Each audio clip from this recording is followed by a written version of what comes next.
میں ایک بات بتاتا ہوں، پچھلے زمانے کی ایک بات ہے کہ ایک پرہیزگار شخص تھے، متقی تھے بنی اسرائیل میں۔ ایک خاتون جو فحش کاموں میں ملوث رہتی تھی، طوائف تھی یا جیسی بھی، وہ آئی اس عابد کے پاس۔ یہ پرہیزگار شخص تھا۔ یہ جب آئی تو کہا کہ رات گزارنے کے لیے میرے پاس کوئی ٹھکانہ نہیں ہے، باہر ٹھنڈی اور بارش ہے، مجھے تھوڑی سی جگہ دے دو۔ اس عابد نے رحم کھا کر اپنے گھر میں عورتوں کے رونے پر کبھی شیطان داخل ہو جاتا ہے۔ مدد کے لیے عورت رونا دھونا جب کرتی ہے تو اچھوں کا ایمان ختم ہو جاتا ہے۔ وہ عورت رونے لگی کہ میرا کچھ کوئی سہارا نہیں، بارش میں بھیگ جاؤں گی، میں تڑپ تڑپ کے ختم ہو جاؤں گا۔ اس عابد شب زندہ دار اس نے اپنے خانقاہ میں جگہ دی تھی۔ جب رات ہو گئی تو وہ عورت آئی اس کے سامنے آئی اور عریانیت کے ساتھ عجیب و غریب حرکتیں کر کے اس کو گناہ پر ابھارنے لگی۔ وہ عابد تنہا تھا۔ وہ قریب آیا، اس کے بعد پوچھا کیا چاہتی ہے؟ کہا چل کوئی نہیں ہے، رات میں کوئی نہیں ہے، ہم لوگ اپنے جسموں کی سکون حاصل کر لیں۔ اس عابد نے کہا کہ ٹھیک ہے، میں اس سے پہلے تھوڑی دیر میں بھی آتا ہوں، خواہش ہے تیرے ساتھ آ جاتا ہوں، سوتا ہوں، لیکن اس سے پہلے میں دیکھتا ہوں۔ اس نے کیا کیا، گھر میں جو چراغ جل رہا تھا، بہت اس وقت مشعل جلائے جاتے تھے، کرنٹ تو نہیں، لائٹ نہیں، مشعل جو جلائے جاتے تھے، اس نے وہ مشعل کو قریب کیا، پہلے اس میں اپنی انگلی لگایا تو چمڑی جل گئی، ہاتھ جھٹکنے لگا۔ وہ خاتون تیار کھڑی تھی، پوچھنے لگی کہ کیا کر رہا ہے؟ کہا رک جا، دیکھ رہا ہوں۔ تھوڑی دیر کے بعد دوسری انگلی آگ میں لگایا، چمڑی جل گئی۔ پھر اس کے بعد وہ اسی طرح جلاتا رہا انگلی کو۔ اس خاتون نے پوچھا کہ کیا کر رہے ہو تم؟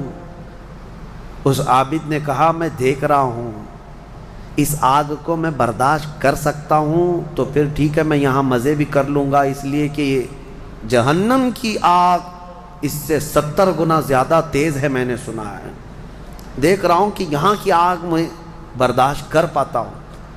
2 انگلیاں سامنے کیا، 3 انگلیاں کیا، 4 انگلیاں جب مشعل میں لگایا تو پورا چمڑا جل کر کے صرف انگلیوں کی ہڈیاں کالی ہو کر رہ گئیں۔ ہاتھ پورا چمڑا لٹک گیا، پورا ختم ہو گیا، ہاتھ پورا جلا رہ گیا۔ وہ عورت چیخ مارنے لگ گئی کہ کیا کر رہا ہے، چمڑے کے جلنے کی بو آنے لگ گئی۔ اسی اثنا میں وہ عورت چیخ مار کر کے باہر نکلتی ہے کہ بچاؤ مجھے، بچاؤ، یہ پاگل ہو گیا، پاگل ہو گیا۔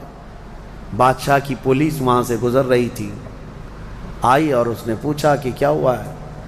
کہا کہ اس عابد نے میری عزت پر حملہ کر دیا۔ تو پولیس اندر گھس گئی، دیکھا تو یہ بیٹھا ہوا تھا۔ اب آؤ دیکھا نہ تاؤ، حملہ کر دیا اس پر۔ لوگوں کو باہر پتہ چل گیا کہ ایسا ایسا ہوا ہے۔ ایک عورت آئی تھی اور اس پر عابد رات کو تنہائی میں اس کے ساتھ منہ کالا کر رہا تھا۔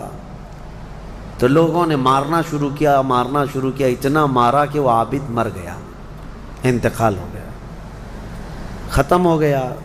اب مسئلہ یہ ہے کہ اب لوگوں میں یہ بات پھیل گئی کہ اتنے سالوں جس کو ہم نے عبادت میں دیکھا تھا، وہ ایک عورت کے چکر میں آخری وقت بہک گیا اور منہ کالا کر لیا۔ اب اس کے بعد اس کو اٹھاتے ہیں، اٹھا کر کے قبرستان میں جب دفن کرنے کے لیے رکھا گیا، قبر میں جیسی رکھتے ہیں، اس قبر میں تیز خوشبو بھر چکی ہے، ہر جگہ سے خوشبو کے جھونکے آ رہے ہیں۔ لوگوں نے کہا یہ بدکار آدمی کی قبر میں اتنی خوشبو کہاں سے آ رہی؟ اس کو دفن کر دیا اور یہ بات مشہور ہونے لگ گئی۔ بادشاہ خود بھی آیا، پوچھا یہ کیا مسئلہ کیا ہے؟ تو لوگوں کو جب یہ بات سمجھ میں نہیں آئی تو علماء کو بلایا گیا اور پوچھا گیا کہ کیا مسئلہ ہے؟ کہا گیا کہ یہ بدکار نہیں ہو سکتا، یہ اللہ کی رضا میں انتقال کیا ہے۔ اس خاتون کو پکڑ کر لایا گیا، پوچھا گیا کہ کیا کیا معاملہ ہوا تھا، سچ بتا۔ اس عورت نے بتایا کہ اس کا کوئی مسئلہ نہیں تھا، یہ ڈرتا رہا اللہ سے اور آخرت سے ڈرتا رہا، اور رات میں یہ بیٹھ کر کے اپنی انگلیاں جلا لیا تھا، اور یہ کہتا تھا کہ میں دیکھتا ہوں دنیا کی آگ سے میں برداشت کر پاتا ہوں تو ٹھیک ہے، میں تیرے ساتھ مزہ کروں گا، نہیں تو پھر آخرت کا عذاب اس سے بھی بڑا سخت ہے۔ وہ یہ کہتا رہا اور میں بھاگ کر گئی، اتنے میں لوگ آئے اور اس کو مار دیے۔ بادشاہ نے پوچھا کہ دیکھو اس کو پھر سے نکالو، نکالا گیا۔ اس خاتون کے بتائے ہوئے اعتبار سے جب دیکھا گیا تو اس کا ہاتھ جلا ہوا ویسے ہی موجود تھا، جلا ہوا ہاتھ ویسے ہی موجود تھا جیسے اس عورت نے واقعہ سنایا تھا۔ پھر لوگوں نے بہت توبہ کی کہ اس کو مارنے کا کیا گناہ تھا، اس کا جرم تھا، لیکن بہرحال وہ شہید تھا۔